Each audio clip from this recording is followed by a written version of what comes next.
Aí, turma, diretamente aqui dos estúdios da TV Unifor para mais um Miolo de Podcast. Lembrando que o Miolo é toda terça-feira, ao vivo, a partir das 20 horas, nos canais da TV Unifor na internet. Lembrando que o Miolo fica armazenado no YouTube, fica armazenado no Deezer, Spotify, enfim, vocês podem encontrar o Miolo em qualquer canto para maratonarem quando quiserem, beleza? Então fortalece aí. E hoje eu chamei meus dois colegas professores da Unifor, Eduardo Rocha Dias e João Araújo Monteiro Neto, para falar sobre apostas esportivas. Não, apostas online, né? Porque o termo mais amplo.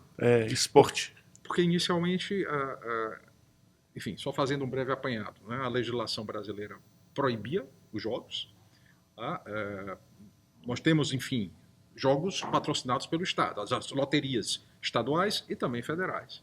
Corrida de cavalos. Pode? Pode, corrida de cavalos é lícito. E em 2018 foram autorizadas as apostas esportivas. Eventos reais de temática esportiva. E em 2023 teve uma mudança na lei que permitiu os chamados jogos online, que são eventos não reais, são, no caso, o jogo sorteio de números, símbolos, alguns chamam de cassinos online. Houve uma ampliação, né, das possibilidades de oferta de jogos. 2023. 2023, isso. E o problema, Armando, é que a regulação ela vem sendo construída gradualmente, 2023, 2024. A maior parte dela vai entrar em vigor em 2025. Algumas regras entraram em vigor agora em outubro, nós acompanhamos, não é? A proibição de plataformas e sites que não tinham pedido autorização ao Ministério da Fazenda para operar foram derrubados agora nessa última semana, dia 11. Há uma série de regras que foram aprovadas, mas elas, por assim dizer, não estavam em vigor nesse período de transição. Houve um período de transição em que o jogo era legal, mas não era regulado. E aí nós tivemos, desde plataformas sérias, internacionais, que vieram para o Brasil, mas nós tivemos também esquemas criminosos. Esse foi o problema. Nós tivemos oferta de jogos que eram inseguros, que não se sabia da sua aleatoriedade, se realmente eles eram justos, e também as pessoas foram induzidas a apostar, muitas vezes em grupos fechados, em links que vinham não se sabe de onde. Muitas acabaram viciadas, endividadas, que são alguns dos problemas que o jogo propicia. E tem um cenário mais amplo, né? A gente pode lembrar, que nós estamos vivendo uma era muito mais virtual. Quais são os efeitos do virtual sobre a sociedade?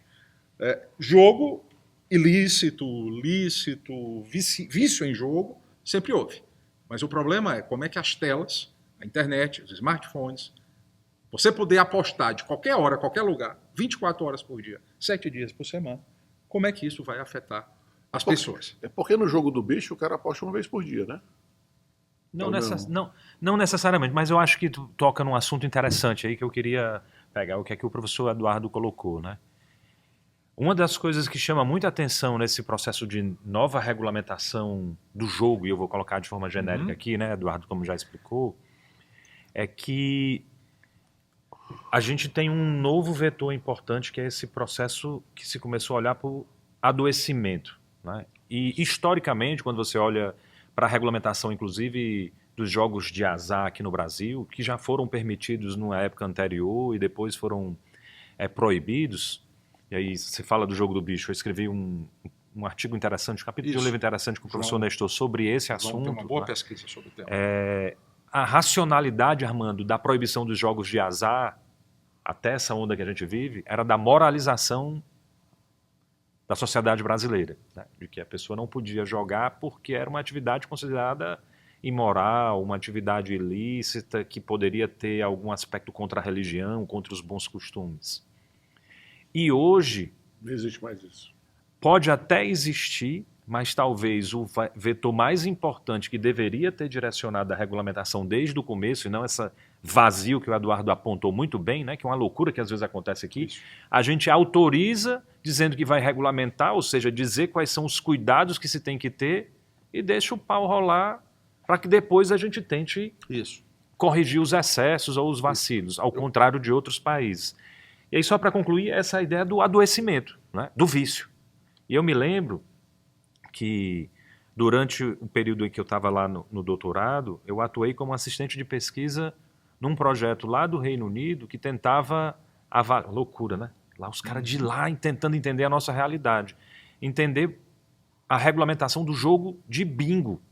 E eles não conseguiam entender porque que o bingo era proibido aqui no Brasil, com todo aquele cenário que se utilizou, né, da legislação que proibia bingos, e se criou aquela história dos cassinos, das máquinas caça-níqueis e por aí vai, que lá ele estava estudando a regulamentação do bingo, físico e online, no Brasil, nos Estados Unidos, no Canadá e na Europa. Estava estudando para poder tentar entender esse processo de migração para um cenário muito mais virtualizado que eles estavam vivendo lá. E a gente não. A gente aqui primeiro abriu as portas, digamos assim, da atividade para depois pensar, não, vamos entender depois quais são os controles que vão ser aplicados. Aí é o que a gente tem, esse cenário aí de um adoecimento e endividamento quase que grotesco, né? Se você acompanha aqueles gráficos, acho que o Eduardo compartilhou num grupo que a gente tem, do aumento da quantidade de apostas que é feita globalmente, tem um determinado período de tempo daqueles gráficos vivos que o gráfico do Brasil explode e vai lá para cima.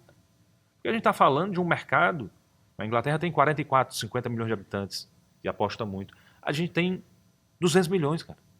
E imagine a quantidade de pessoas que apostam. Né? Há estimativas de 24 milhões de pessoas que apostaram por Pix este ano. 24 milhões. 24 milhões de pessoas. E uma transferência mensal, com o relatório do Banco Central, de entre 18 e 21 bilhões de reais por mês. Por mês. Esse é o volume de apostas. O João falou muito bem. Nós já tivemos cassinos no Brasil. 46 foram proibidos. Em 1946. A Constituição proibiu? Não. No caso, foi a esposa do presidente Dutra, que era uma senhora muito católica, muito nessa linha do que o João falou, do moralismo, que entendeu que o jogo levava a outros vícios e que era preciso proibir. E os cassinos foram proibidos. Né? Os bingos, nós tivemos essa experiência no Brasil nos anos 90, começo dos anos 2000. O problema é que eles foram cooptados pelo crime organizado. E acabaram sendo proibidos, porque havia também, inclusive, corrupção de juízes, para que os bingos continuassem operando, autorizava o funcionamento dos bingos. Tem até súmula do Supremo, uma súmula vinculante do Supremo, precisou estabelecer, olha, que quem regula o jogo, a competência é a União Federal. Tá? E os bingos acabaram. Agora, nesse novo cenário que nós estamos vivendo, já tem um projeto de lei no Congresso para tornar legal, novamente, o bingo, tornar legal o jogo do bicho e os cassinos físicos. Mas o negócio do jogo do bingo era porque eu lembro que aqui em Fortaleza virou uma febre. Inclusive eu compareci algumas vezes, porque algumas tias minhas... Eu acho que o público-alvo era o pessoal mais aposentados, senhoras e senhores. Isso é muito interessante, né? Porque assim, como eu estava dizendo, lá era engraçado porque a gente fez um estudo de campo e eu fui visitar alguns bingos lá na Inglaterra, né? Cidadezinha costeira próxima onde eu morava, e o público é esse. Sem falar que ainda existe um outro aspecto que a gente esquece muito, é que associado ao bingo tem um aspecto da caridade, ou de realizar atividades de bingo para levantamento de recursos, para atividades sociais, religiosas. Ou seja, e eles não conseguiam entender, mano, como é que isso tinha virado uma loucura aqui no Brasil de ter sido quase capturado e criminalizado. E, na verdade, foi o vacilo regulatório, de novo, vazio, que permitiu que, diante do licenciamento do bingo, se colocassem outros instrumentos para serem explorados, que foi quando entrou aquela história... As pessoas não iam para o bingo para jogar bingo.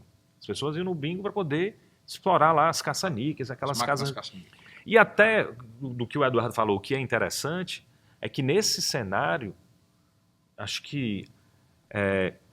alguns de vocês já tiveram a experiência de ir num cassino nos Estados Unidos ou em outro local, e a dinâmica do cassino é um local fechado com muito estímulo audiovisual, que é para poder a pessoa não perceber o passar do tempo e estar lá imerso naquela atividade. Que é a mesma coisa que acontece com a tela, né, cara? Exatamente. Você estava falando da tela, o cara fica no hiperfoco no negócio. É uma economia da atenção, eles querem capturar a nossa atenção. E com vai ganhar, na hora que o cara está calculando lá o tempo de perdimento de atenção, aparece alguma coisa nova, uma isca, alguma coisa assim. A gente, nessa pesquisa que a gente está desenvolvendo, a gente estudou a legislação da Argentina. Lá é por província. Cada província é um pouco... Nos Estados Unidos é por estado, que quem regula o jogo. Na Argentina é parecido. A província de Buenos Aires, uma das regras é que tem que ter um relógio no cassino. Visível. Para a pessoa saber a hora. Para não perder noção do tempo. Eu fui para Las Vegas em 2000 e pouco. Só quem pode, né? Aí eu não sou de jogar, mas eu estou em Las Vegas aqui, eu vou pegar uma grana aqui, eu separei $100. Não, eu vou jogar $100. Só no caça-níquel. Só que você vai começar a ganhar e começa a perder, não sei o que e tal. Eu só vou gastar 100. No final da conta, eu passei 3 dias, gastei $300. Fora que eu perdi 300, né? Só que eu devo ter ganho, né, com certeza, e reinvesti. A movimentação, né? E o que eu percebi lá é que tinha muito senhoras de idade, principalmente senhoras, né, nos carrinhos, né, isso aí. com uma baciazinha, né, e elas nem... Porque eu achava massa, era puxar aquela negócio do caça-níquel. Mas depois do tempo cansa, né, e você fica preocupado mesmo em ganhar. Era só apertando o botãozinho. Eu vi uma senhora lá com uma balde de pipoca, né, cheio de moeda, ela ali. E ela ainda estava colocando, né, cara? No que eu fui, não foi fino como você, não. Foi em Atlantic City, que é uma demonstração muito clara dessa do ápice e da falência dessa indústria do jogo nos Estados Unidos. Era esse mesmo esquema, um local fechado, e eu fui para poder fazer, né, estudo de campo também para a pesquisa que estava rolando. Tá bom. Te juro, apostei $50, perdi os $50, mas eu tinha feito a sociedade com um colega, ele ganhou 200, a gente rachou no almoço, né? E umas 3, 4 cervejas depois, que era para compensar a viagem de trem para Filadélfia, que era onde a gente morava. Mas o que eu estava te dizendo é que lá não era mais nem desse jeito aí. Uma coisa louca que é que ela escolhia a máquina para apostar de 1 centavo, de 10 centavos, de 50 centavos, acho que tinha 25, né? Que é a quarter, e de $1, e depois você escolhia. E Armando, o pessoal lá nas cadeirinhas elétricas, era só no cartãozinho. Sim. Não era mais nem fichinha, não, só passava um cartão pré-carregado. Eu vi que foi fácil proibir o bingo, né? Porque proibir o bingo... Precisou de uma decisão do Supremo. Enfim, mas não, quando eu falo que foi fácil, é o seguinte, quando decidiu, acabou com a aposta durante um tempo. Agora, hoje em dia, não dá mais, né? Porque você proíbe o local físico, mas a galera aposta pelo celular, né? Seria possível...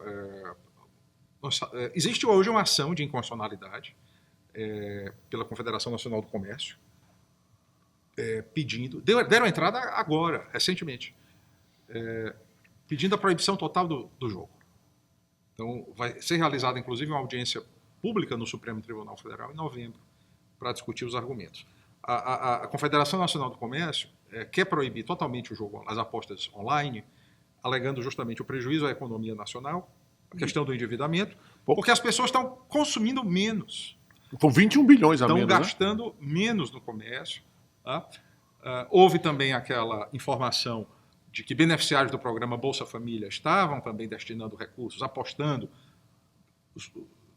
3 a 4 bilhões de reais. Né? Dinheiro que, né, deveria se destinar à manutenção da pessoa, subsistência, e o beneficiário do Bolsa Família é uma pessoa em situação de pobreza, extrema pobreza. Tá?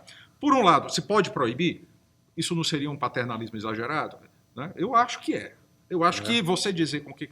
Porque, inclusive, um dos pontos fortes do Bolsa Família é a pessoa escolher com que vai gastar. Exato. Mas que tipo, não é, de medida se deve adotar? Né? No Reino Unido, eles chegaram a estabelecer limites, valores máximos, que se a pessoa perder a partir daquele montante, as plataformas têm que entrar em contato, têm que sugerir uma pausa. Que falta também uma educação financeira, não é? Nós temos esse problema. Né? Mas o problema é que o cara quando está se endividando é porque ele é doente. Colocar um bloqueio no cartão da pessoa que é de Bolsa Família. O governo chegou a pensar em bloquear o uso do cartão do Bolsa Família, mas isso não avançou. Olha, você não pode usar o Bolsa Família, mas você pode tirar o dinheiro depois e apostar, ou passar para outra pessoa apostar. Dá para você dar São controles ineficientes. Muito falhos. Agora eu vou dizer para vocês assim. Uma das coisas que me chamou muita atenção é que durante esse projeto de pesquisa lá, eu, dentre algumas coisas que tive que fazer, que deu mais trabalho, foi ouvir umas 25 a 30 entrevistas aqui no Brasil e depois traduzir para o inglês para que pudesse ser feita a análise do pessoal lá da Inglaterra. E das 25, 30, tinha pessoal do Lei da Ordem, que chama, né? Law Enforcement, Polícia, Ministério Público. Tinha um conjunto de profissionais que atuavam no tratamento da ludopatia, no vício no jogo. E tinha algumas que foi as que mais me chocaram, Armando, de gente que, como se diz no cearense, se aviciou, né? Pessoal que teve o vício e a pessoa contando a história, né?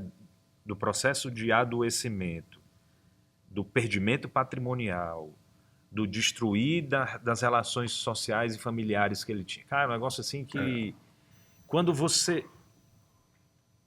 E aí eu estou dizendo, eu não li, eu tive que fazer o trabalho tradicional da pesquisa mesmo, pé no chão, que era escutar a entrevista que era gravada E traduzir. degravar para português. Então, você lê o texto frio é uma coisa, você escutar a voz da pessoa, às vezes soluçando, e às vezes demonstrando arrependimento. Porque entrou num processo que poderia ser evitado, porque é um processo compulsivo que muitas vezes você pode desenvolver compulsão para qualquer outra coisa, Sim. inclusive para o jogo, dependendo da sua saúde mental.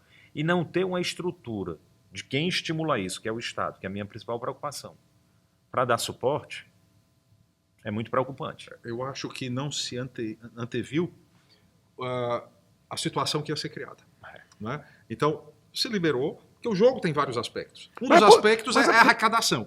O Estado pensou, não, eu vou arrecadar com as licenças, porque pela legislação o jogo é um serviço público autorizado, explorado em regime concorrencial. Então, os operadores eles têm que pagar pela autorização e vão recolher tributos.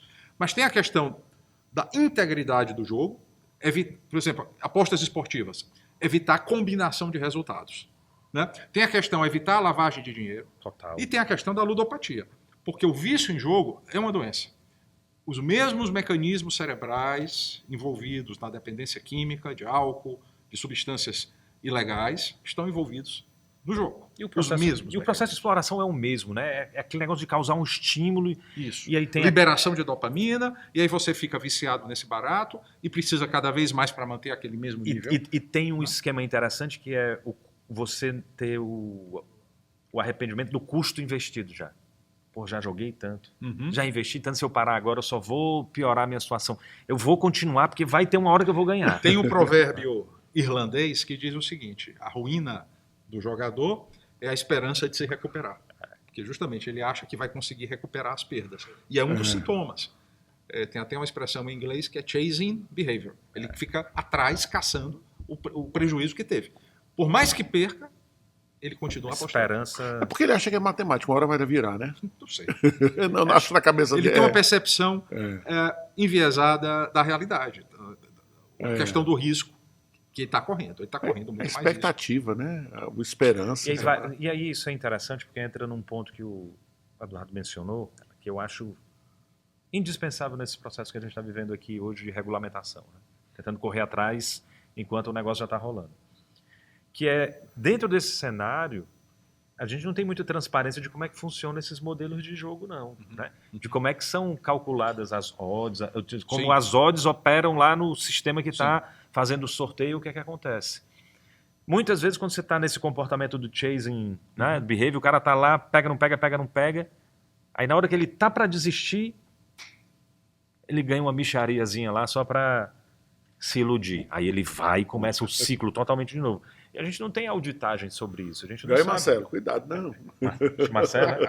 Não, Ixi, Marcelo não joga, não. Marcelo não joga, Nem não. praga nos Ele outros. só joga uma vez na vida na Mega Sena, né? Não, mas esse negócio é complicado, porque eu não sou viciado nem nada, mas às vezes que eu tive nesses Ambientes. ambientes, você fica assim, cara, dá pra ganhar, e você Se alguém do for- lado ganha. Se foi rico, me roubaram, se foi pobre, eu me esqueci, né? O cara fica lá.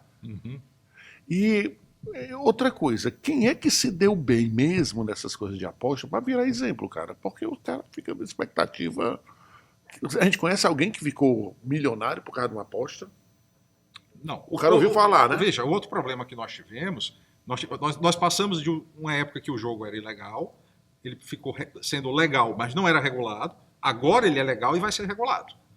E aí, nessa fase de transição, aquilo que eu estava falando, nós tivemos verdadeiros aproveitadores. Aí nós entramos na questão dos influencers. Hoje, toda a questão do marketing Muito bom. é por meio das redes sociais, Veja, a legislação, ela fala nos chamados afiliados. Os operadores de jogo poderão ter afiliados para divulgar o jogo. O operador de jogo é quem O operador é a empresa é a empresa. que vai explorar O aplicativo. o jogo. Cada operador poderá ter mais de uma marca. Entendi. Tá? Por exemplo, nós poderemos ter a empresa X que tem a Bet A, Bet B, Bet C. Certo? E o operador ele poderá contratar afiliados. São pessoas que vão divulgar o jogo. Podem ser influencers ou não. Por exemplo, o professor Armando pode ser eventualmente contratado por uma Bet. Quando pra todos fazer. os grandes influencers forem presos, Agora- pode ser que eles agora- procurem uma subsidiariedade. Pela legislação, tanto o afiliado quanto o operador eles são solidários. Ixi. E eles têm que cumprir os preceitos de jogo responsável. Então a Deolane está lascada. Então vejam, não se pode fazer publicidade para criança e adolescente. Ah, entendi. O problema do acesso de criança e adolescente, a legislação fala reconhecimento biométrico para evitar que criança e adolescente jogue. Tá? Não pode patrocinar a equipe juvenil ou infantil. Não pode. Agora, aí é um outro ponto que eu acho que a legislação tem que mudar. Não faz sentido uma atividade tão viciante, com risco de vício tão grande quanto o jogo, tão ou mais que cigarro e bebida, os cigarros não podem patrocinar equipes de futebol, competições esportivas de uma forma geral, nem podem fazer publicidade. Então, a meu ver, um ponto que talvez nós podemos propor é proibir totalmente a publicidade, ou tornar muito restrita, muito restrita. Eu acho que a gente tem que caminhar para isso. Esse é um ponto crucial, também acho. É. E eu vou além, viu, Eduardo? Sim. Desculpe. Não. Eu acho que é um processo que a gente já deveria ter aprendido, que aconteceu com álcool, que aconteceu com cigarro, isso. né? E, ao mesmo tempo, aprender com essa experiência, inclusive regulatória, de que a gente tem que ter um processo educacional. Não é só proibir para a criança e para o adolescente, é chegar e dizer, o risco de... Porque ele vai fazer de forma irregular, né? Convenhamos assim. Sim. Quando se torna adolescente ou tem com acesso à tecnologia, é educar no sentido de mostrar quais são os riscos associados àquela prática. E a partir daí ter a criação de uma cultura, talvez de, romanticamente dizer, de um jogo responsável ou uma indicação de que ele saiba que ele está se colocando num cenário Exatamente. de extremo, Arriscado, de né? extremo, ali. extremo risco. No mínimo né? tem que estar escrito na hora que você entra nessa plataforma. Sim. Advertências. Como tem no Com cigarro, certeza, né? é, mas Você mas- pode morrer se você. Né? Não, isso se prevê. E aí eu vou trazer um outro ponto, né? Que é engraçado porque no começo eu fiquei meio reticente, mas tem uma aluna que está escrevendo um trabalho muito interessante sobre isso, que é a comparação e aí é para a galera mais nova, não é para a gente não, com as loot boxes. Porque nós somos cringe, né? É total. Né? Eu Olha a digo Beatriz. loot box porque quando a gente começou a jogar FIFA no videogame era um Sim. negócio estarrecedor, assim, de horrível, né? Hoje não, hoje o jogo ele tem um motor econômico, onde Isso. você pode Isso. A comprar gamificação. lá. Não, e você Não é? compra, Eduardo, umas caixinhas que tem um sorteio aleatório de alguns jogadores ou de alguns recursos. Sim. E ela estava falando que isso é o início, não é considerado, em alguns países se considera como jogo de azar, em outros não. É um processo de uma compra surpresa, digamos assim, porque ele sabe que vai receber alguma coisa, Sim. mas não sabe qual é a qualidade, pode receber um Ronaldinho gaúcho, como pode receber o Ciel, se bem que eu acho que o Ciel é muito melhor do que o Ronaldinho, né? Como bom torcedor do Ferroviário, mas o que eu estou dizendo é que há um processo de jogo. Será que não é? Será que desde tem a idade, né? Termo horrível que a gente usa no direito, ele já não está sendo inserido nesse contexto aí de uma pseudo-aposta? Ou de um Sim, pseudo-jogo? sim. E a gente não deveria educar também Isso, nesse e você sentido? tocou, João tocou num ponto importante. Porque hoje nós sabemos que tem muitos... não estou falando de apostas, né, mas de jogos, né, os e-games, né, tem até esportes, competições esportivas, não é? Eles pretendiam ter uma regulação semelhante aos jogos de azar, né? Mas em tese são diferentes. Podem até ser considerados entretenimento, um esporte, não é? É porque você está disputando com Claro, o outro. Claro. Tem os profissionais dos e-games, né? Nós sabemos claro. que tem competições, né, muito bem estruturadas, né, desses desses esportes. Mas é preciso realmente tomar cuidado, como o João chamou, para que não entre por aí, você não, como se fosse algo inocente, não é? O início realmente, uma entrada em algo que pode se tornar um vício. Porque você começa, ainda que você diz aí, O governo aqui proíbe, professor, mesmo que incentiva através aqui na Amazon da conta da Caixa, aqui, no aplicativo, loterias. Sim. Sim. E nós não tínhamos no Brasil as principais loterias patrocinadas pelo Estado, pelo poder público, né? Exploradas, né? Realmente. Né? E não se falava muito em jogo responsável. Eu até entrei no site da Caixa e vi que tem alguma coisa sobre jogo responsável, alguns alertas. Mas é algo que nós estamos pensando agora. Só que, infelizmente, nós não antecipamos que isso ia acontecer. A gente estava falando dos influencers. O que houve, enfim, foi... Será que eles sabiam que esses jogos legais, em tese, não regulados, mas, por assim dizer, que você não sabia se realmente ele tinha um algoritmo justo, se realmente ele não estava viciado, o jogo viciado no sentido de que você iria perder, iria lhe viciar no jogo, e será que o influencer que fez a publicidade, que ganhou dinheiro com isso, será que ele não sabia disso? Será que ele não deve, de alguma deliberada, forma, né? responder por isso? Ou ele estava só fazendo uma pub?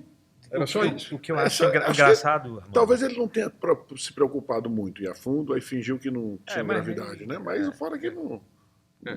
O que eu acho engraçado, e aí para vocês verem como esse tema ele é assim, uma encruzilhada de aspectos que a gente gosta de ser participar lá do evento, sociolegais, né? Mistura o direito e sociedade, sociologia. É que, tentando desmistificar durante muito tempo a ideia do jogo como algo negativo, como uma atividade, inclusive, que causaria adoecimento, a gente criou um termo muito interessante para dizer quando alguém vai apostar, que é uma forma de dar um certo nível de romantização e credibilidade para a atividade de jogo. Quando você vai jogar, tu vai fazer o quê? Uma fezinha, não é? Fazer uma fezinha. Olha o poder da narrativa de que se tem, né? De se tentar, às vezes, legitimar ou criar uma perspectiva mais aceitável para a sociedade de um ato que agora a gente olha com uma lupa um pouco mais específica, né? E de como a retórica contra a aposta e como sendo algo nefasto, contrário à religião, começa a surgir. Né? E é engraçado essa referência que o João fez à religião. Porque, veja, eu vou citar 2 casos. Né? Primeiro, no Brasil, Império. Dom Pedro I, 1822, 1834, as loterias... cara é bom de número. As loterias no Brasil financiavam atividades sociais. As Santas Casas. Até hoje, em Portugal, a Santa Casa de Misericórdia de Lisboa, ela explora uma loteria para se manter. Então, o jogo vinculado a uma atividade social. Na nossa Constituição, a Seguridade Social, uma das fontes de financiamento, receita de concurso de prognósticos. Esporte jogos também, e apostas. Esporte também. Tá? Aí, outro caso, Estados Unidos. Nos Estados Unidos, ou mundo anglo-saxão, para falar um pouco mais amplo, existe a expressão sin taxes, ou impostos do pecado. Sin taxes. Quais são os impostos do pecado? Álcool, tabaco, jogo. Não sei por que isso, né? Pessoal, né? Então era associado Puritano, com isso, o puritanismo anglo-saxão, até que tentou proibir. Nós tivemos a lei seca, que não deu certo, né, nos Estados Unidos. Não deu certo. Né? Então, de certa forma, na nossa tradição católica, o jogo foi perdoado porque financiava atividades sociais. Essas loterias que eu mencionei para financiar a Santa Casa, né? Que veio de Portugal, em Portugal tem até hoje, e nós tivemos isso no nosso... Até 46, porque em 46 a esposa, qual é o nome da esposa do Dutra? Mas esse é um ponto tão interessante, cara, porque toda a história do jogo do bicho é disso, né? Nasceu historicamente para financiar as atividades do zoológico. Um zoológico, de um barão. Que não estava dando muito certo. Isso. E o cara precisava de grana, arranjou uma história lá de todo dia sortear um... Isso, ele fez uma cartela, cada ingresso... Botava dentro de um negócio fechado 1 a 25, e quem tinha o animal sorteado ganhava um prêmio. Eduardo, tu falou que 21 bilhões foram gastos. Entre 18 e 21 por mês. A estimativa do Banco Central só com Pix. Porque a legislação ela proíbe que você aposte com cartão de crédito. Isso parece que já entrou em vigor agora em outubro. Não pode usar criptomoeda.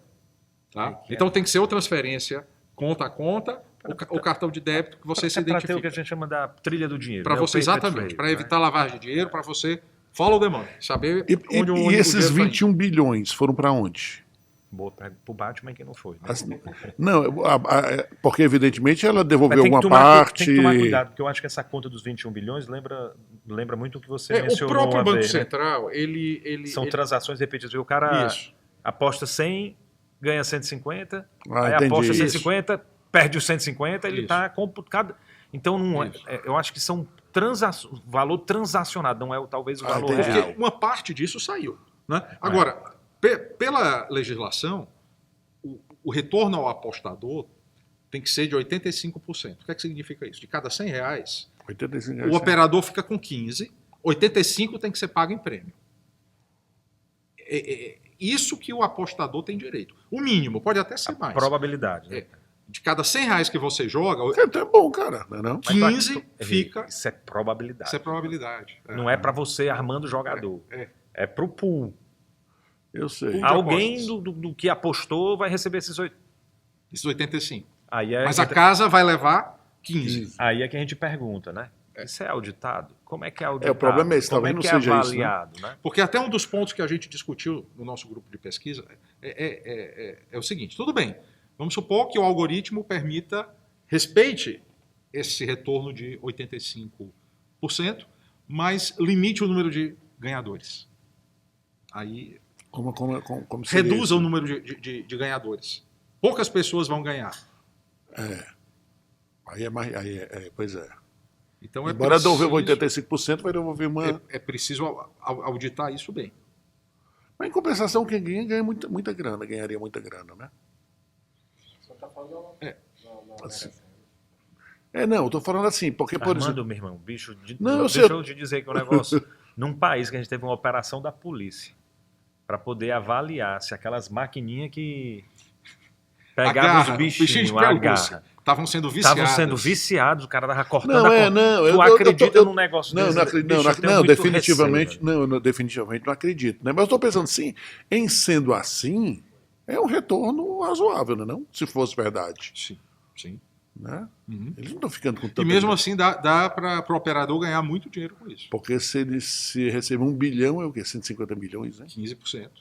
É muita grana, né, cara? 15%, E dá para pagar. É um faturamento que ele vai ter. Né? Porque o Alessandro estava falando de manhã hoje que se por um acaso for proibido que essas casas esportivas deixem de patrocinar, Fortaleza vai perder 90 milhões. É o outro problema, o patrocínio de equipes esportivas. No Reino Unido, eles estão fazendo muita pressão para os jogadores da Premier League. Parece que eles já não fazem publicidade, mas os times da Premier League no Reino Unido, a partir dessa temporada 2025-2026, não vão ter mais patrocínio de bets. É um caminho que a gente pode seguir aqui também. Agora, os clubes de futebol vão ficar como? Porque... Aí é aquela história, começou, né, abre o cinto, aí vai fechar, eu acho esse negócio... Nós, como ex-atletas, ex-atleta não, né? Ex-jogadores, né? Você tem uma história no voleibol de praia, diz ele, garoto do Rio, né? Mas eu acredito que é um negócio que deveria ter sido pensado com muita antecedência, porque gera um risco para a integridade do esporte. Perfeito. Assim, de uma forma Mas a significativa. Pergunta, dá para você acabar com essas apostas online? Não dá, cara. Bom, o Supremo diz que é inconstitucional, por exemplo. Eu acho que o gênio saiu da garrafa. Eu acho muito difícil. Porque você vai estar apostando numa... Tecnicamente, você vai conseguir limitar e diminuir significativamente a exposição, mas aí vai ser um processo contínuo como... De vigilância.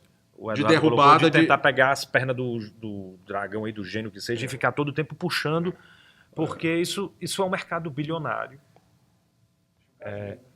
A gente vai ter aí um mundo de possibilidades de se conectar a esses espaços, mas a gente teve, eu acho muito interessante trazer isso à discussão, um exemplo recente. que mesmo com todas as dificuldades, uma grande plataforma, um grande ator, como foi o Twitter, o atual X, ter sido conseguido bloquear. Não 100%, mas a gente teve um processo de mostrar que a Anatel tem condições de derrubar. Podem existir, mas é um processo, não vai ser assim, galera, né? Vai ser contínuo. Acessou pelo VPN, né? Não sei o quê. Mas... Teve um monte de gente que acessou. Aí aquela história, né, Armando? É mais difícil e é mais tecnicamente burocrático do que o negócio estar lá a um clique. Então você diminui a exposição significativamente. As plataformas legais, elas vão ter um domínio bet.br e vão ter um controle maior. Então, se não for bet.br, não é um operador, uma plataforma autorizada, legal, regular. Não é. Então, obviamente, eu espero que seja criado um canal de denúncias e encaminhado para a Anatel derrubar os jogos ilegais. O regulador português, ele tem um relatório, eu não sei qual é a periodicidade, se é mensal, mas e eu espero que no Brasil a gente chegue a isso. Em Portugal, eles sabem onde se joga mais, sexo, idade, os locais, as cidades e regiões de Portugal. Eles informam quantas plataformas ilegais foram derrubadas, tá certo? Eu creio que espero que no Brasil a gente caminhe para isso. E o problema é também a prevenção e o cuidado da ludopatia. Como fazer isso, né? Porque nessa fase de transição, que o jogo se tornou legal e não era regulado, não se previram as consequências. A ludopatia. Não se articulou com o Ministério da Saúde. Como é que se vai atender essas pessoas que hoje estão viciadas, dependentes? Nós temos uma psicóloga clínica no nosso grupo de pesquisa que ela atende viciados. É mesmo? E realmente é uma situação, professora Juliana, e ela relata que são dramas realmente, você gosta de falar dos dramas do advogado criminalista, mas os dramas de uma família que se torna refém de uma só pessoa, um jovem muitas vezes, que está viciado, devendo 500 mil reais, que fez empréstimos. Que empenha a família, Sim, né? Exatamente. Acho que foi muito feliz. É difícil a gente entender, porque falta a questão da fisicalidade, né? Uhum. Mas o processo de construção do vício e as consequências são muito parecidas com a da droga, Sim. né? Onde você tem alguém da família que passa por um processo de adoecimento, a gente tem que entender isso, Claro. né? E dentro desse cenário, o cara vende o botijão de gás, vende o carro, vende tudo para consumir a droga, o cara tá fazendo isso aí tudinho, Armando, para poder ter aquele ciclo de adrenalina ali da aposta e achar que vai mudar o mundo e o que é que seja. Mas vocês são a favor de proibir?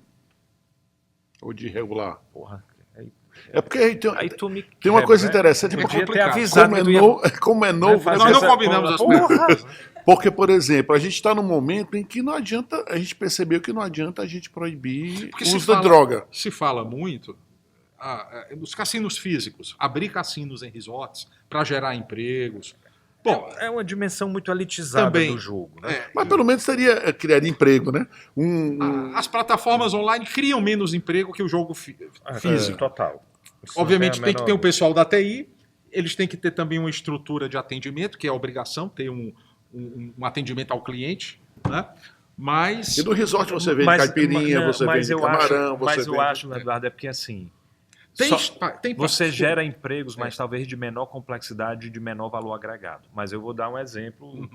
Vocês dois sabem, eu morei em Malta. Malta é um dos países na União Europeia do jogo que regulou primeiro esse cenário de jogos. Então, quando eu estava lá, tinha mais de 300 empresas. E no processo regulatório tinha que ter... E toda vez tinha anúncio de emprego lá para isso. Os profissionais de back-office, mesmo que estão atrás do processo do jogo, mas que atuavam na parte do que a gente chama de controle mesmo. É o pessoal de compliance, pessoal de investigação, pessoal de atendimento ao consumidor para verificar situações de ludopatia. Então tem um pool de empregos de alta... No cassino físico, tem funcionários que ficam prestando atenção no comportamento dos clientes, para detectar um ludopata. Ou fraude, né? Ou fraude também. Tem a questão somente fraude, né? Ou fraude também. Eu fiquei muito impressionado quando o velho da Van, né, publicou um vídeo preocupadíssimo, né? Eu fui obrigado a concordar com ele. Você que era o velho da lancha. O velho da Van, não, ele preocupadíssimo, né? Afinal de contas, os seus colaboradores estavam tendo problemas, ficando Outros endividados. empresários fizeram as mesmas queixas. É. Eles Mas empregados pedindo adiantamento para poder... cobrir as despesas com o jogo. E outra coisa, ele também está se lascando porque, evidentemente, Perde o a consumo... venda, né? Mas, perde o consumo, mas o enfrentando a consumo diminui. sua questão, cara, Eu quis meter um veneno desse, né? Dizendo que aquilo ali foi... esse veneno aí que você meteu, eu acho que a gente caminha num cenário. É muito difícil voltar para o contexto da proibição, porque acredito que o governo, como um todo, o executivo, independente de partido, já pensa nessa fonte de arrecadação Isso. como algo muito importante. Mas a gente tem que pensar num processo de redução de danos efetivo, que é uma das políticas mais tradicionais que se tem com relação Isso. à droga, por exemplo. Você sabe que o consumo de droga vai acontecer. Você tem que ter uma estratégia, uma política Redução pública de danos, de exato. redução de danos. Então, eu acho que no cenário do jogo, no contexto apocalíptico que a gente está caminhando aqui, a gente precisa de estratégias e políticas muito criativas que sejam capazes de reduzir esse dano que vem sendo causado aí continuamente pela carência da regulamentação ou pela regulamentação tardia, como a gente está vendo. Sim. Né? E aí passa por muita educação, muita fiscalização, e para fiscalizar um volume como esse, é onde entra uma da... Estava até comentando com os alunos antes de vir para cá, né, que a gente acertou, mirou num negócio e acertou no outro, totalmente diferente, mas que é o uso de tecnologia nesses processos de... ou desenvolver tecnologia que possa ser utilizada para minimizar esse risco. Algoritmos né, de monitoramento dos jogadores online. Isso já existe no Reino Unido, não é novo, já tem alguns anos, e é uma forma de você monitorar em tempo real a conduta dos jogadores. Tá? Então, um algoritmo que fique detectando sinais de jogo problemático, de jogo compulsivo, para mandar um alerta, uma sugestão de redução. Que as ferramentas que o jogador tem, você pode limitar o valor que você vai jogar, o tempo que você vai jogar. Não é? Você pode já pré-programar isso. Tem até sugestões que vêm da economia comportamental de você só poder jogar se fixar esse limite. Você só pode apostar se você predeterminar antes ou quanto tempo ou quanto dinheiro você vai jogar. Porque você limita o risco. Né? Você já pensa um pouco, não, eu vou limitar o que é que eu vou jogar ou o tempo que eu vou jogar. Tá? Também a questão da informação, também os serviços de saúde que vão receber essas pessoas. Formar profissionais de saúde. O SUS precisa ter profissionais da área de psicologia, da área de psiquiatria, para poder... Os CAPs, enfim, toda a estrutura do SUS tem que se preparar. E eu não sei se está preparado. Ninguém previu que nós íamos chegar a essa situação. Em quanto tempo? Como assim? Em quanto tempo chegou nessa situação? Porque regular... Veja, 2018, final de 2018, saiu a primeira lei, a 13756, que só falava em apostas esportivas. E aí nós tivemos a pandemia, né? 2018 até 2021, o número de sites de apostas no Brasil, eu li uma reportagem, cresceu 160%. Nós devíamos ter uns 2.000 sites de apostas agora esse ano. Tá? 2.000. 2.000. Tá? Aí regulares sobraram pouco mais de 200. Deve aumentar, porque alguns estão pedindo autorização, adaptar, né? e pedindo autorização ao Ministério da Fazenda. Não é? Mas eu acho que foi quando... Que não é um processo barato e nem simples. 30 milhões a autorização. E quando liberarem... Upfront, cash. Aqui. eu acho que foi quando liberaram os jogos que não são apenas apostas esportivas que isso cresceu mais. Muito. Acho que foi 2023 para cá. Exatamente. Eu acho que esse último ano, de 2023... Ou seja, os jogos do Tigrinho, do Cassino... A atuação dos influencers, talvez, essa...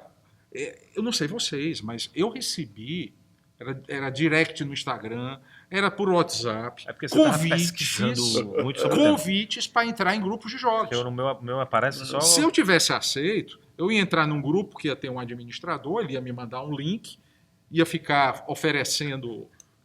Eles vendiam até algoritmo para lhe ajudar a ganhar. Lhe ajudar, né? Não vou falar Entre nada, não, mas aspas. tem um professor colega nosso que mora numa casa, região aqui em Fortaleza, que o vizinho era uma influência desse. Uhum. Para a revolta dele, o cara foi gravando lá, olha aqui, tá ganhando. Mas é outra coisa, eles vão atrás de muita gente para influenciar, né? Eu lembro que na semana retrasada a gente falou com um menino, com o Paulo, aquele professor, né? Ele disse, ele tem 200 mil seguidores, ele é professor de ensino infantil. E ele disse que já estava recebendo essas propostas para mandar. Aí, pronto, aí Professor do ensino infantil. Isso aí é muito maluco, cara. A gente tem que... Eu tinha ouvido falar que, Tem que inclusive, regulamentar, time né? de futebol estava querendo criar sua própria bet. Aí, como é que ia ficar a questão da integridade, né? Dá certinho. Não dá certo. Como Não dá certo. dizia Tom Jobim, né? Foi o que eu botei até na minha tese. O Brasil não é para principiantes. Não é. Mas assim, mas quando a própria. A própria Caixa Econômica parece que O vai time, abrir o time vai apostar no outro, pelo menos você vai saber Vai. que o time não tá. Será, pô? Também é. Tu tá sabendo que teu time aí tá caindo pelas tabelas. Aí tu vai apostar em quem? No sonho que tu vai ganhar ou no... Armando, pra mim isso fere É total. completamente a integridade da Total. imagem do jogo como uma disputa, né? Que tem um certo nível de justeza, que são Aquelas as regras lá. fairness, Que o cara, que é tão exato, difícil de traduzir. definir, né? que o cara entra Fair lá pra play. ganhar. O fair play. Mas eu me deparei com essas. Não o Flamengo que entra de tudo. Né? Mas Eu me- do Flamengo. Eu me deparei com essas apostas esportivas em 1997. Eu fui. Ixi, eu tinha 1 ano. Em 97 eu já tinha. Não, 97 eu tinha 27 anos. Olha eu fiz aí. o curso de árbitro. Não, eu era auditor da Da Federação Justiça Desportiva. de Futebol de Salão. Aí teve um curso de árbitro que eu fui fazer o curso de árbitro de futebol de campo. Sim. Né, pra me A pessoa, inteirar um juiz melhor, desse não sei o tamanho, quê. o cara não Aí falava fiz, nada, né? Aí fiz o curso e tudo mais e tal, me formei, eu sou árbitro de futebol.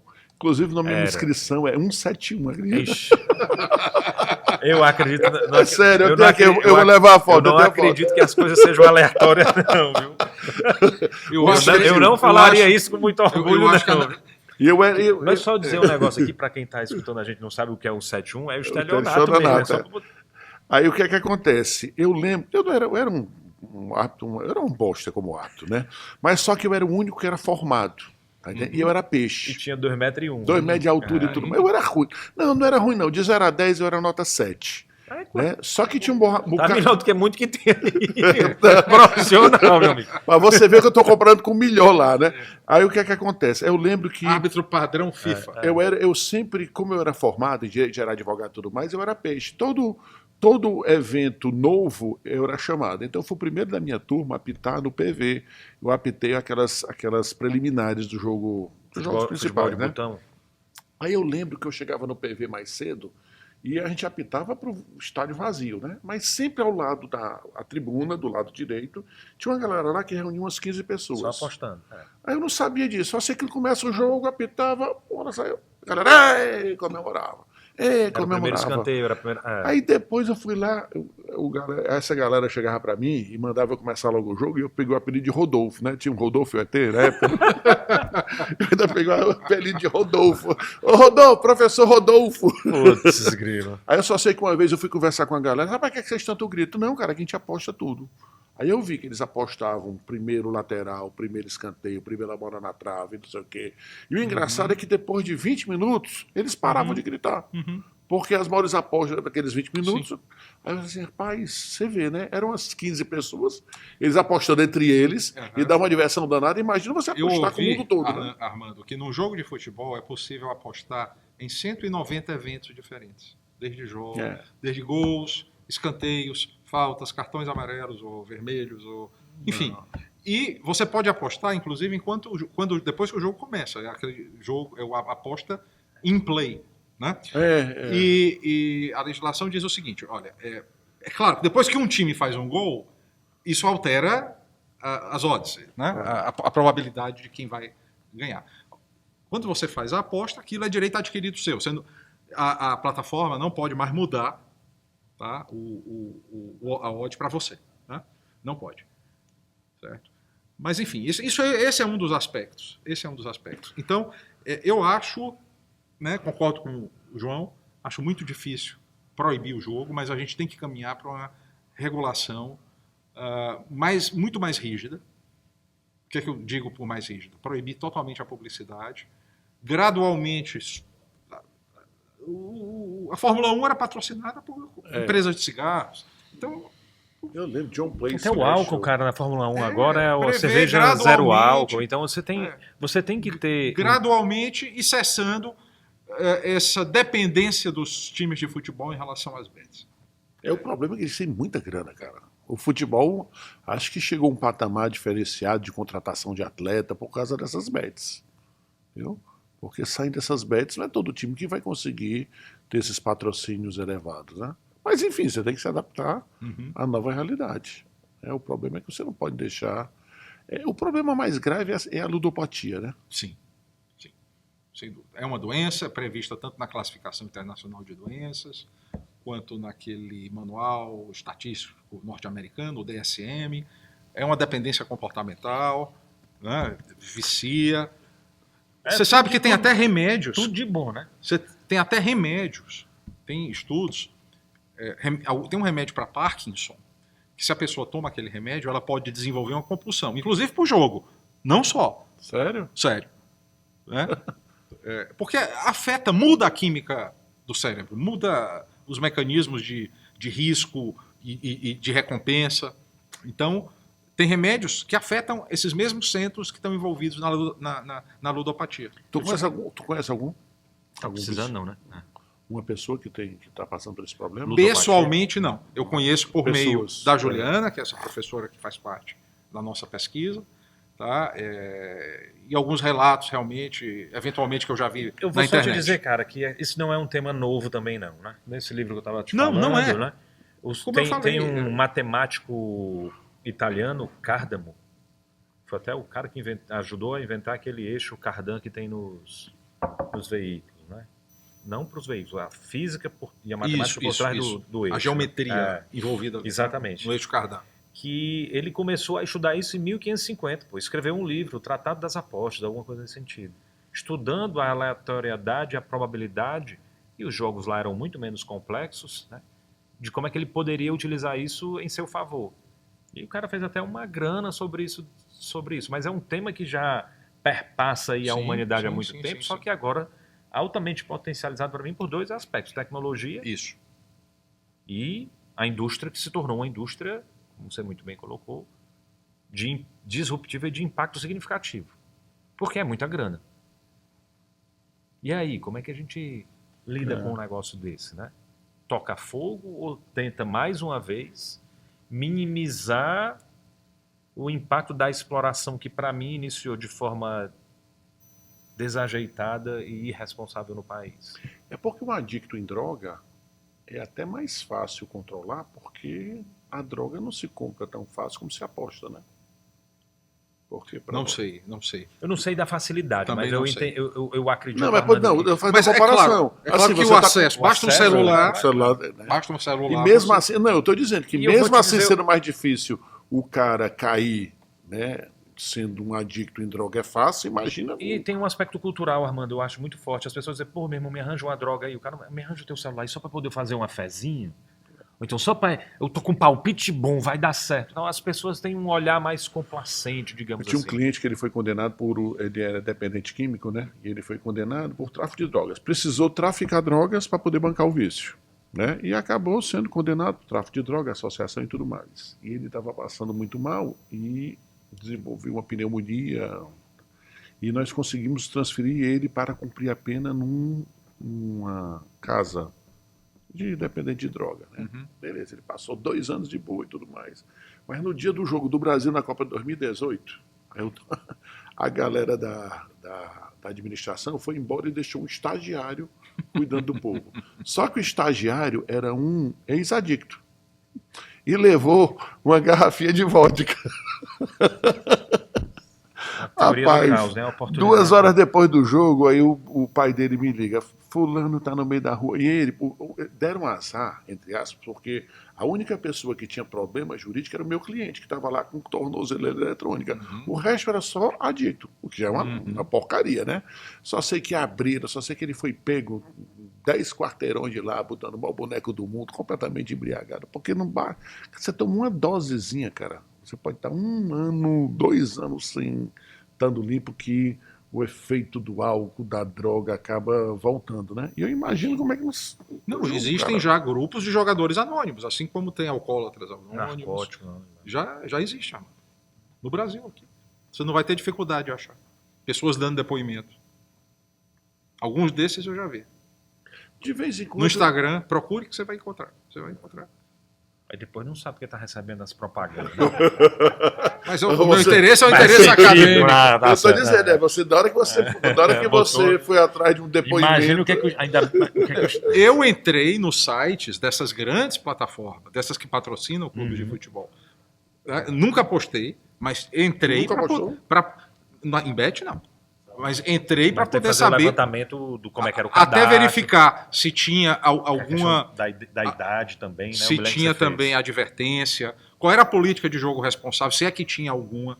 Tinha uma que tem nacional no nome, que a política de jogo responsável era em inglês. No começo, Você tem foi no começo. Acho que Mas mudaram, mas parece que ela já mudou. Ela já mudou isso. Mas tu não jogou? Não. Tem medo? Não. Não, só não jogou. Eu entrei em cassino físico, acho que 2 vezes na minha vida. Nunca apostei.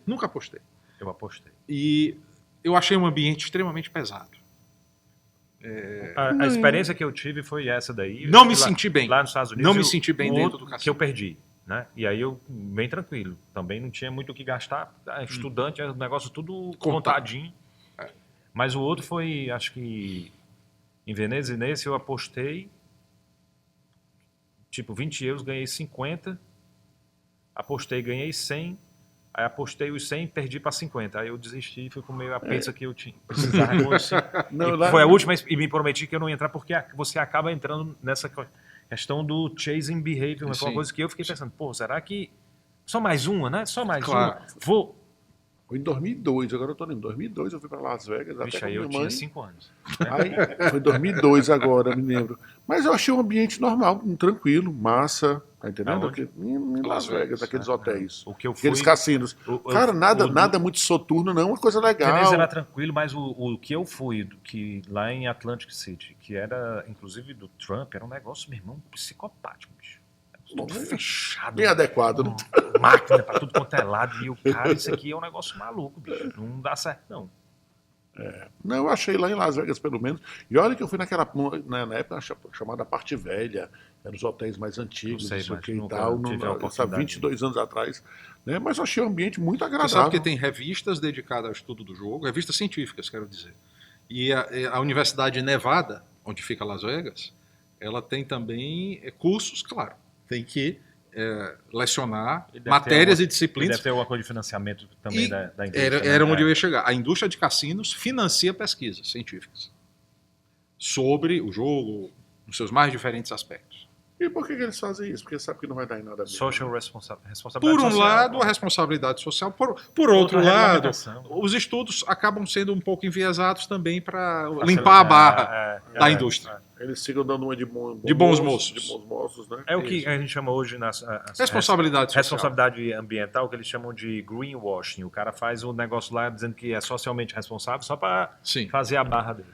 Eu não sei se é verdade, mas um amigo meu me contou Essas histórias, recentemente. cara de, Não, né, que Um amigo de dele. bar, Não, cara. não, a indústria. amigo dele. Não, mas é uma informação besta.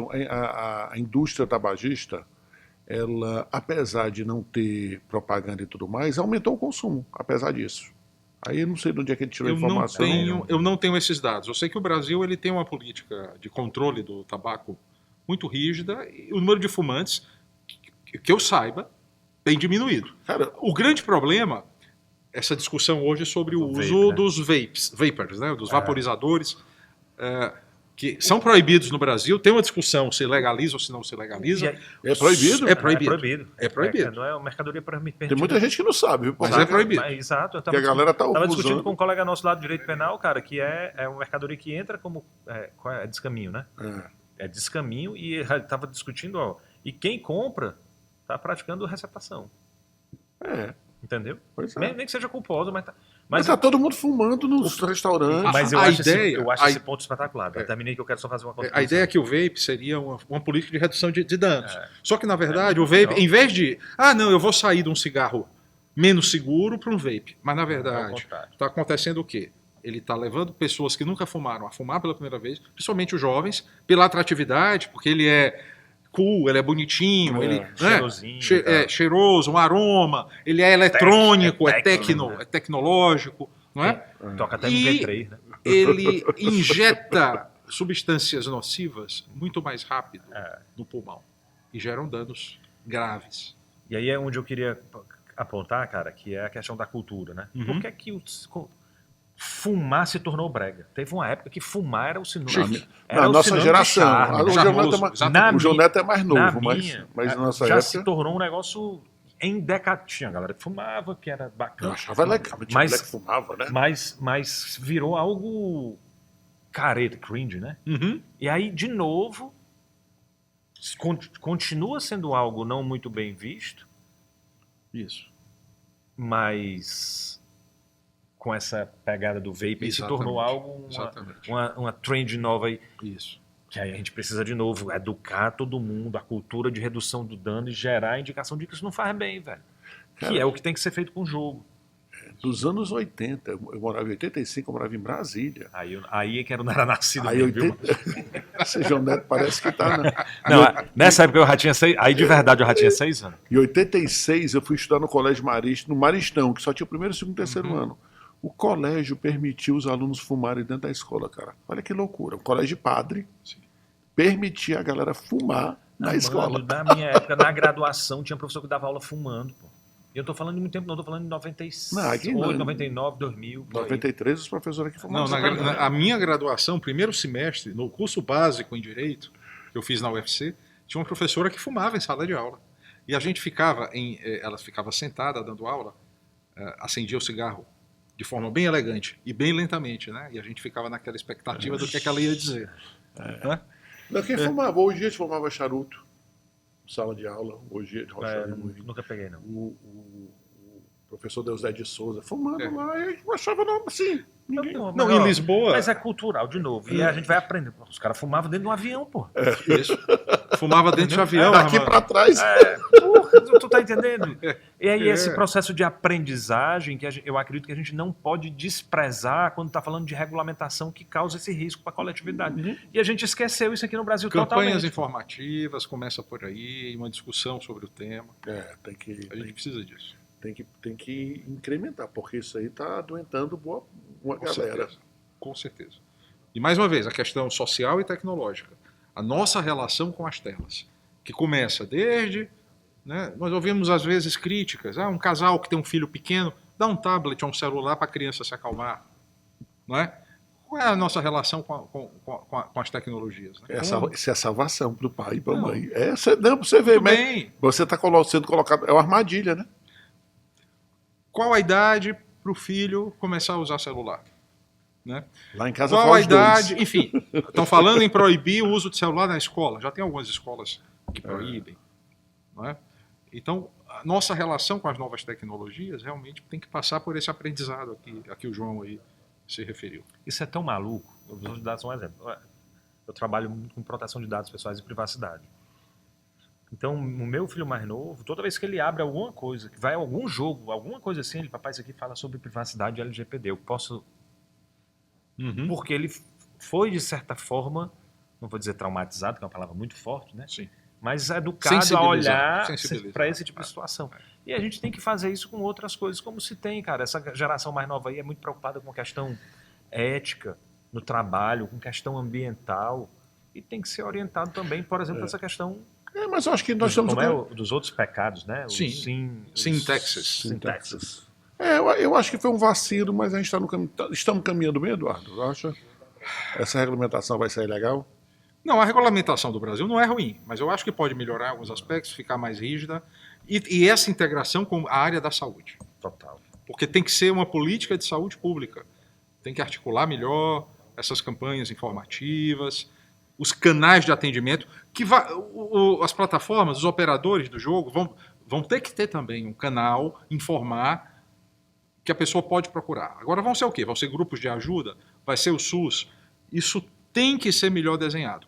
E quem já foi vitimizado, quem já foi nesse período de transição, quem é que vai cuidar desse pessoal Desse legado, né? que já se endividou e que já ficou viciado? E eu ainda tenho um outro ponto. Eu acho que a minha preocupação, Armando, é um negócio básico que a gente aprende lá no começo da faculdade, né? A diferença de uma norma jurídica para uma norma natural. É a possibilidade de descumprimento, né? Se você pular de um prédio, vai ser puxado 9,8 metros por segundo ao quadrado na direção do centro da Terra. A norma jurídica ela precisa do enforcement. Se a gente não tiver mecanismos, uma agência fiscalizando, pessoas olhando, não adianta, não vai funcionar. E a gente tem inúmeros exemplos de boas regulamentações aqui no país que não teve o resultado esperado porque faltou efetivamente colocar em prática as políticas que dão suporte e os processos de fiscalização. E no caso do jogo, a nossa agência é uma secretaria do Ministério da Fazenda, a Secretaria de Prêmios e Apostas do Ministério da Fazenda. Tem países que têm realmente agência reguladora, tem um órgão ou entidade autônomo, não é? Vamos ver, né? Agora que vai funcionar, realmente.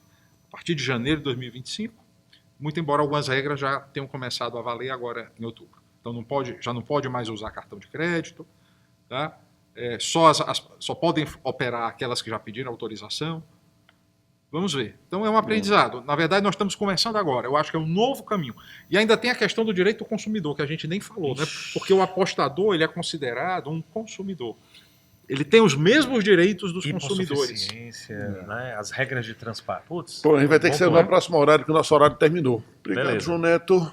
Valeu Pelas cara, informações. Valeu, Acho que a gente esclareceu um monte de pontos aí. Foi bom, Bia? Sabia desses problemas todos? Eu já sabia alguns, porque a gente tinha outros casos de pessoas que conheciam. Mas de outras que eu tenho pessoas que Mas não é ele não, né? Não, Marcelo. Ah, não. Ah, tá. Se Marcelo é, ele é enrustido.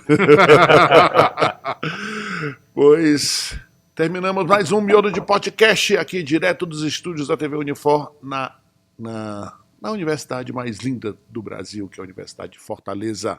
Lembrando, Miolo de Podcast toda terça-feira às 20 horas ao vivo nos canais da TV Unifor na internet. Acompanhe a gente e até a próxima.